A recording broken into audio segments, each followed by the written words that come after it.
Viagem na eletricidade.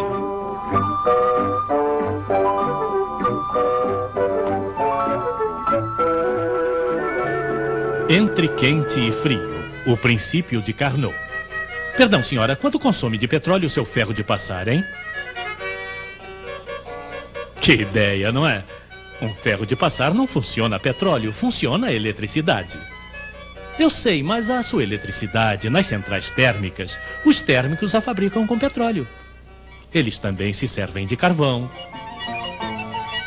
de gás, algumas vezes de urânio, mas a receita é a mesma.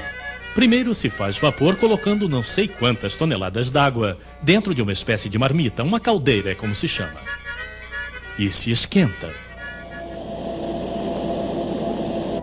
Vamos deixar para lá os aquecedores, reaquecedores, bombas e sei lá mais o quê.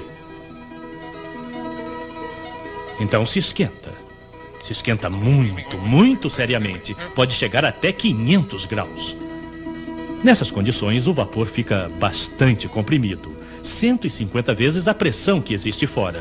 Agora vamos deixá-lo se distender, esse infeliz vapor. Vamos fazê-lo trabalhar fazendo passar dentro de turbinas. Uma turbina a vapor é uma roda com palhetas que tem mais ou menos a forma desta figura.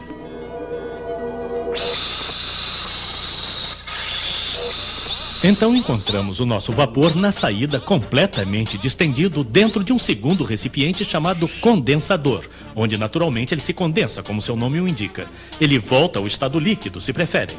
Nós a enviamos novamente para a caldeira para que trabalhe de novo. Caldeira, turbinas, condensador. Estão vendo? É simples. Ah, tínhamos esquecido o principal. As turbinas, claro, movimentam um alternador que produz eletricidade, etc. Mas isso não nos diz quanto de petróleo necessitamos para produzir 1 kWh de eletricidade. Pois bem, isso depende. Depende da máquina, de seu rendimento, para ser mais exato. Pois se a máquina tem um bom rendimento, ela precisa de uns 250 gramas de petróleo para sair 1 kWh de eletricidade. E se ela tem um mau rendimento, então aí é diferente. Mas perguntaria à senhora, o que é preciso para que a máquina tenha um bom rendimento, como o senhor diz? Ah, se o senhor Carnot estivesse aqui, ele responderia melhor que eu.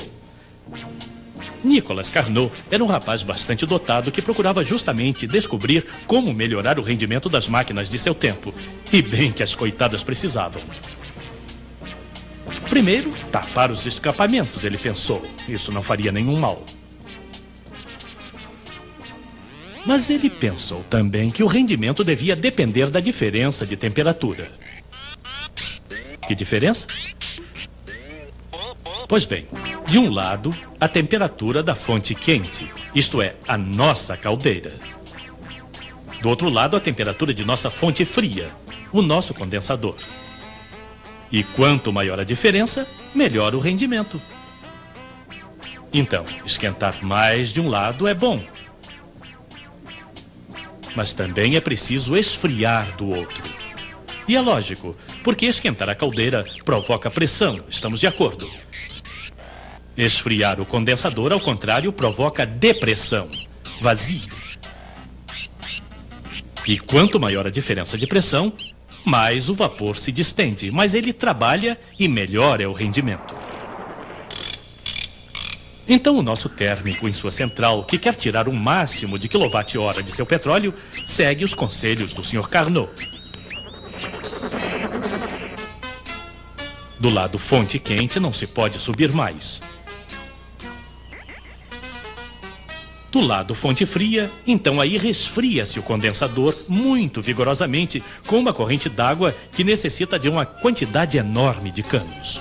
Mas muito vigorosamente quer dizer que é preciso fazer passar aí por dentro uns 25 metros cúbicos d'água por segundo. Isso não se encontra tão facilmente quanto um cavalo.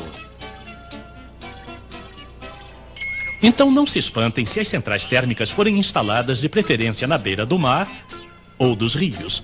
É para esfriar seu condensador, melhorar o rendimento e tirar o máximo de eletricidade de seu petróleo ou carvão.